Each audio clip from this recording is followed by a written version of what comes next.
Has my father tried to blackmail you about your past dealings with the mafia? I'm going to reveal everything I know about you. That way I can destroy both you and Sheridan. And you know I will.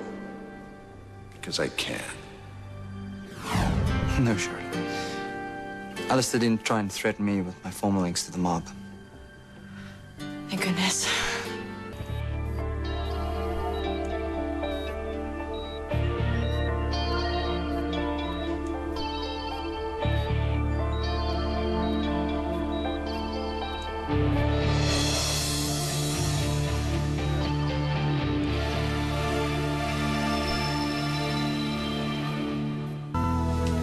Sister, may I come in?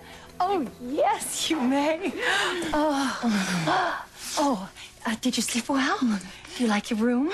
Can I get you something to eat? I'm fine. I'm fine. I just wanted to spend the morning with you, like we used to do when we were younger, before Alistair Crane meant anything to either one of us. Oh, you still are the most wonderful sister. Oh, Rachel, I've been so alone. To have you back here after all these years, it's glorious. It's like a dream come true. Oh, for me too. Oh, for years I thought that you were dead as well.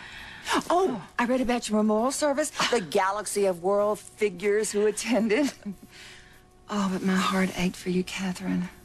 I was only consoled by the thought that Alistair could never hurt you again. No, he couldn't, but he could indirectly. I didn't know it at the time, but when I left with Martin, Alistair tortured Julian and Sheridan instead. Oh, Katherine, I blame myself for you marrying Alistair in the first place. I meant to tell you that I'd broken my engagement from him, but before I could, he had me imprisoned at the Crane cabin. And then, of course, the next day, I died in that boating accident. Don't blame yourself. I mean, Alistair fooled me, too. I was married to him before I even realized what a monster he was. Rachel, it took years, and Martin's help for me to find the strength to leave him. To tell you the truth, I don't know what I would have done without Martin. He literally saved my life. You love him, don't you? Well, I didn't when we first left Harmony. But over the years, neither one of us could deny how we'd come to feel about each other. Martin was my soulmate. Our love was something that I had never experienced in my whole life. It hasn't changed, has it? You still love him. No. Oh, come on. Don't lie to your big sister. I can see it in your eyes. You still love Martin Fitzgerald, and he loves you. It doesn't matter. He's back with Pilar. In the attic last night, I sensed that she had doubts about his commitments toward her. I suppose that's right. Martin and I have had a very, very hard time letting go. And it hasn't helped matters that Pilar keeps finding us together. Like earlier today, I had a bad nightmare last night. Martin was here comforting me. Well, that didn't make Pilar very happy. Martin's with her now, trying to explain to her what she walked into. I just pray that she believes him. Why? Why? Because I want Martin and Pilar to be happy together. Rachel, I took him away from his family. Pilar and their children had to live hand to mouth for decades. And there was even more misery that I caused them by being with Martin. Tell me this. Why is Pilar's happiness more important than yours?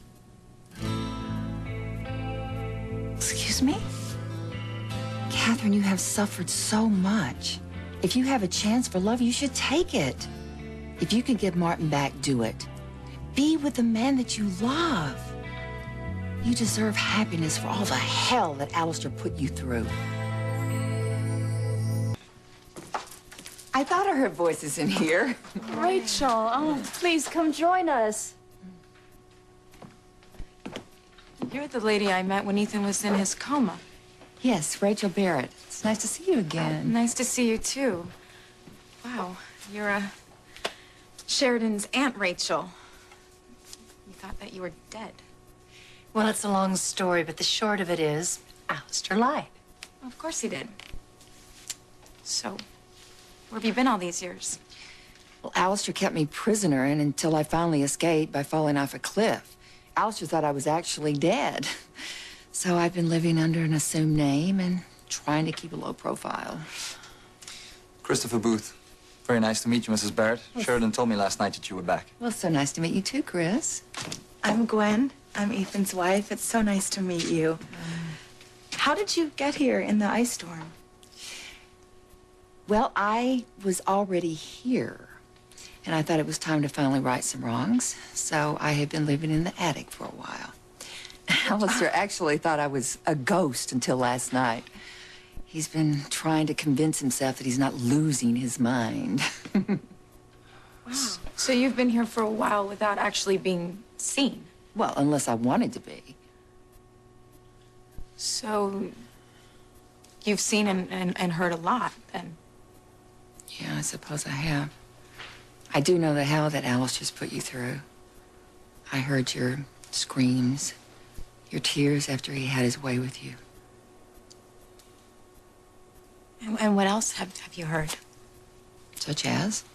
I don't know. You know, like, where Alistair, keeps certain things hidden, like secret information, things like that. I really can't say. When Alistair wants something hidden, it usually stays hidden. He wasn't able to keep you hidden. Well, I was lucky. When I fell off that cliff, my captors thought that I was dead and my body just washed out to sea. So Alistair thought I was dead, so nobody searched for me. In fact, I think I owe Otto my life. Otto? A man who works for Alistair. I haven't thought about him lately until... What is it? Well, recently I heard a conversation between Alistair and Otto about keeping somebody's paternity a secret. Oh?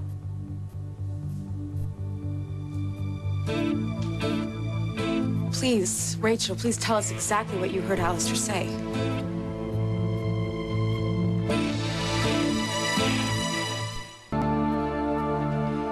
So, Rachel, what exactly did you hear Alistair tell this Otto person about someone's paternity? Alistair was on the phone talking to Otto about his latest guest, Otto guarding them and keeping them from being found the same way he did with me. I know who Father's hiding. Beth and Marty. It's gotta be Beth and Marty.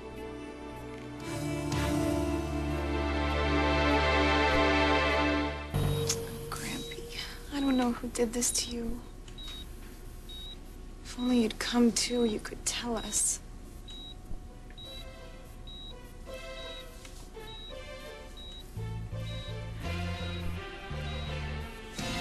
Grandfather? Oh, you're awake.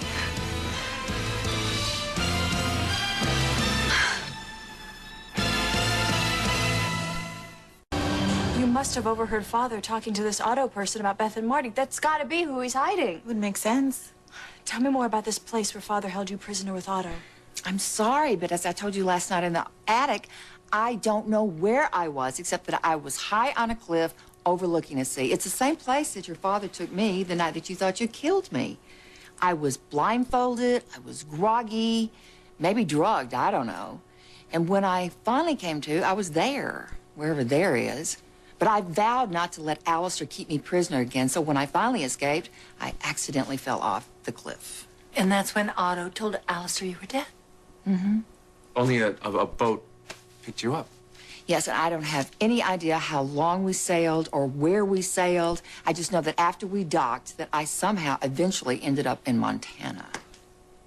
But that's nowhere near a body of water. I know, and I have no memory of how I got there either. Wherever you were before that, maybe Otto is still there. If we find him, we can find Beth and Marty. We can bring your son back home to Harmony. Chris, do you promise? I'll do whatever it takes to bring your son back to you, Sheridan. Bad news. Alistair's awake. He is? Yes, Fancy was with him when he opened his eyes. We had better get to the living room right away, because if he's awake, he'll be able to name the person who tried to kill him. Yeah, among other things. Come on, Grampy. Who tried to kill you last night? Can you tell us?